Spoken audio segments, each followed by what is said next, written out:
Ilang pasahero umaangal sa taas presyo ng tiket. Para sa balitang yan, narito si Gasi Sarip. Gasi. 1.35 milyong biyahero. Yan ang inaasahang daraan sa Ninoy Aquino International Airport hanggang April 5 ngayong Holy Week.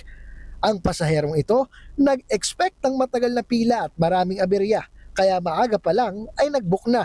Iyon po yung na-anticipate ko noon na kaya na-schedule ko po ng 31 kasi kapag nasa Wednesday na po or April 1, kikita para marami ng mabiyahe so hassle na kapag magpapa-check-in ka pa dito. Dahil nga sa Holy Week, maraming napaaga ng punta. Pero pagpasok pa lang, kanya-kanyang diskarte ang mga pasahero. May mga nag-online check-in para di na pumila. Nandito tayo ngayon sa NAIA Terminal 3 at ayon sa mga biyaherong nakausap natin kanina, smooth naman daw, maluwag ang kanilang naging proseso ng biyahe dito sa paliparan.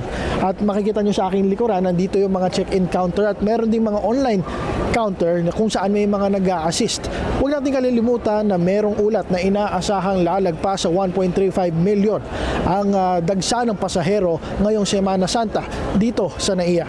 Ika-30 na ng Marso, pero ang mga pamilyang bumabiyahe, hindi sa dami ng tao umaaray, kundi sa presyo ng tiket. Kasi pataas po ng pataas ng yung ticket po. Palaki na palaki po. Kaya naghabol po kami ng mas mababa pa yung ticket, yung umuwi na po kami. Matatanda ang naiulat kamakailan ng pagmahal ng presyo ng tiket, kaya ramdam na ito. Tickets, it's very pricey. Mahal ang gasolina, siguro kaya ganun din.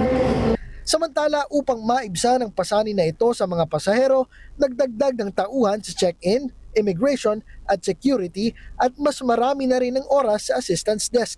Paalala naman ng NNIC sa mga pasahero, maagang pumunta sa mga scheduled flights 1 hour before ay dapat naka-check-in na at bantayan ang mga tiket kung sakaling makansela ang biyahe.